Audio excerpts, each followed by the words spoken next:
to somebody who is trying to do a new startup, what advice would you give them? Don't do it. No, just kidding. Look, I think that people who do startups are very brave. Yeah. But a lot of them might not fully understand what they are signing up themselves up for. I signed myself up for, I don't know, 3 hours of sleep for 2 years. Right. Many years ago. Yes. That's frankly not for everyone. There's a lot of sacrifices to be made, be it personal time, be it other career opportunities, family, friends, right? So think it through. It's not a sprint, it's a marathon, Yeah. right? And can you be sufficiently enthusiastic and passionate about what you are building? Otherwise, you can still be part of the action, but just, leave somebody else's dream. Right.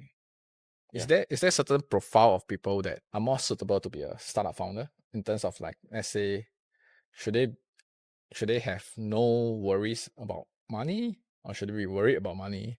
Those kind of situation. Is there a certain kind of profile? That's a very tough question. Yeah. I don't think so. Yeah. I don't think there are stereotypes to be had in this context. But the important thing is, the founder should be immensely passionate about what they are doing and not only financially motivated, because, trust me, it's not going to be a one-way street and always up north. Right. Right. That's not the trajectory, most likely. Yes. So there's ups and downs.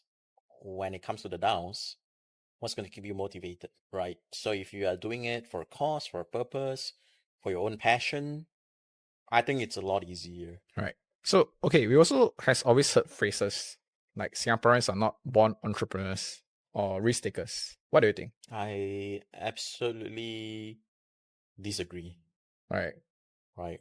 Look at the both of us, we take risks. I'm not a startup founder. I'm an SME business owner.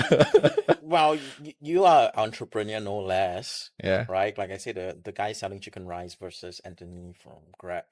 The chicken rice uncle is no less an entrepreneur. Right? And you are no less an entrepreneur, not VC funding or not. Right? So I actually beg to differ. And even if I look at statistics wise. Yep. In 2014, when I did my own startup, yes, that was a rarity.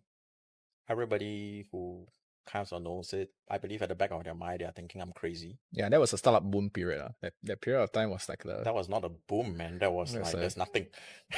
starting to boom. It's a bunch of crazy starting to boom. After Meta, all this came out, right? Yeah, but by and large, I think society still thinks that, those bunch of people back then are crazy. Everybody was asking me, does the thing pays you?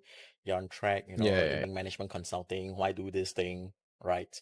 Fast forward to today, and that is what keeps me going as well, right? Because I'm super stoked and encouraged to see that, hey, the ecosystem have grown so much from when I first started, and everybody thinks that I'm some crazy dude. Yeah. Doing some, I don't know, I'm crazy wow idea that and for some context, back then we were dealing with like robotics to do logistics, right? Even up to today, some form of logistics are not that automated. Yeah. Still, right? So it was ahead of its time. Today doesn't sound like so much of a crazy idea, but today, if you tell people that you are a startup founder, society's response is they give you a pat on the back. Good luck. Man. Yeah. Right? It's so much more encouraging, right? Yes. And that's infectious. Yes. That's infectious.